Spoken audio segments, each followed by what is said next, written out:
അവസാനത്തേക്ക് സംസാരിക്കാൻ മയക്ക് തരുമ്പോൾ കാര്യമായിട്ട് എന്തെങ്കിലും സംസാരിക്കുന്ന പ്രതീക്ഷ ഉണ്ടെങ്കിൽ എനിക്ക് അത് സാധിക്കുമെന്ന് തോന്നുന്നില്ല.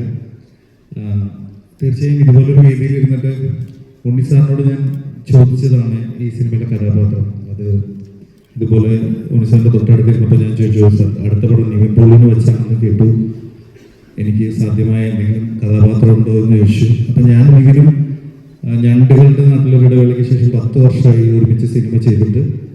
അപ്പോൾ അങ്ങനെ ഒരു അവസരം തന്നതിൽ വളരെയധികം നന്ദി സർ. ബാക്കിയെല്ലാം സിനിമയിലുണ്ടാവും, വേറൊന്നും സംസാരിക്കാനില്ല. തീർച്ചയായും ലാലേട്ടനൊക്കെ ഉള്ളൊരു വേദിയാണ്, അത്രയും ധൈര്യമായിട്ട് സംസാരിക്കാനില്ല. Gokulam Gopalan sir, thank you. എല്ലാവർക്കും നന്ദി. നമസ്കാരം. നമസ്കാരം. ഒരുപാട് നാളത്തെ ചർച്ചയ്ക്ക് ശേഷം, ഒരുപാട് മീറ്റിങ്ങിന് ശേഷം നമ്മൾ എടുത്തൊരു തീരുമാനമാണ് ഈ സിനിമ ചെയ്യാനുള്ളത്. ഉണ്ണിച്ചേട്ടനായിട്ട് ഒരു പൊളിറ്റിക്കൽ ബാക്ക്ഡ്രോപ്പിൽ പറയുന്ന ഒരു സിനിമയാണ് നമുക്ക് ട്രെയിലർ കണ്ടപ്പോൾ മനസ്സിലായിട്ടെന്ന് വിശ്വസിക്കുന്നു.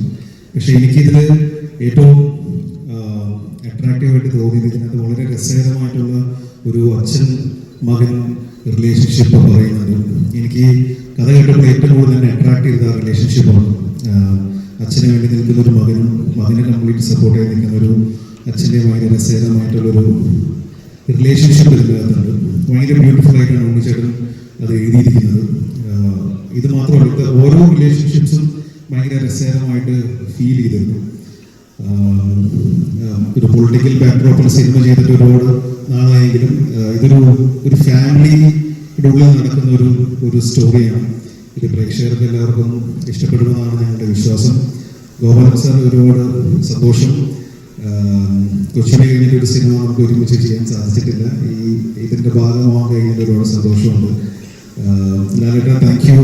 ഇന്ന് വന്നതിലും ട്രെയിലർ ലോഞ്ച് ചെയ്തതിലെല്ലാം ഒരുപാട് നന്ദി. കൂടെ ഒരുപാട് പേര് അഭിനയിച്ചിട്ടുണ്ട്, ഒരുപാട് ടെക്നീഷ്യൻസ് ഉണ്ട്. എല്ലാവരെയും ഈ സമയം ഓർക്കുകയാണ്. സിനിമ ചെയ്ത സമയത്ത് ഞാൻ ഓരോ സീൻ എടുക്കാനും ശ്രദ്ധിക്കുമായിരുന്നു. ക്വാളിറ്റിയിൽ ഒട്ടും കോംപ്രമൈസ് ചെയ്യാതെയാണ് ഉണ്ണിച്ചേട്ടൻ ഈ പടം ചെയ്തിരിക്കുന്നത്.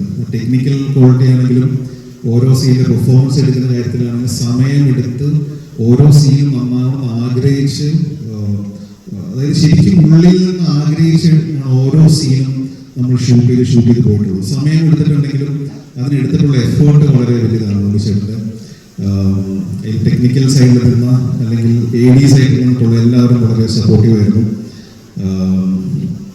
അപ്പോൾ നേരത്തെ ഷറഫ് പറഞ്ഞത് കുറേ നാൾക്ക് ശേഷമാണ് ഒരുമിച്ച് പഠനം ചെയ്യുന്നത്. കൂട്ടുകാരാണ്, ഒരുമിച്ച് സിനിമയിൽ വന്നവരാണ്. ഒരു നായകനും വില്ലനുമായിട്ട് ചെയ്യുന്ന സമയങ്ങളൊക്കെ ഇത്തിരി ബുദ്ധിമുട്ടായിരുന്നു. എന്നാൽ എങ്ങനെയോ ഞങ്ങൾ ഒപ്പിച്ചിട്ടുണ്ട് കൂടത്തിൽ. അപ്പോൾ ഇതെല്ലാവർക്കും ഇഷ്ടപ്പെടുമെന്ന് വിശ്വസിക്കുന്നു. ഒരു സോൾഫുൾ ആയിട്ടുള്ള ഒരു കഥ അല്ലെങ്കിൽ റൈറ്റിംഗ് ഇതിൻ്റെ പിന്നിലുണ്ടെന്നാണ് ഞാൻ വിശ്വസിക്കുന്നത്. അത് മനോഹരമായിട്ട് സ്ക്രീനിൽ കൊണ്ടുവരാൻ എല്ലാവരും ശ്രമിച്ചിട്ടുണ്ട്. ഉണ്ണിച്ചേട്ടൻ്റെ നേതൃത്വത്തിൽ കംപ്ലീറ്റ് ടെക്നിക്കൽ ടീമും ആക്ടേഴ്സും എല്ലാവരും ഒരുമിച്ച് നിന്നിട്ടുള്ള ഒരു എഫേർട്ടാണ്. പ്രേക്ഷകർക്ക് ഇത് കണക്ട് ആവുന്നതും ഇഷ്ടപ്പെടുന്നതുമാണ് ഞങ്ങളുടെ വിശ്വാസം. സോ എല്ലാവരും സപ്പോർട്ട് ചെയ്യാൻ തിയേറ്ററിൽ പടം കാണും. Thank you.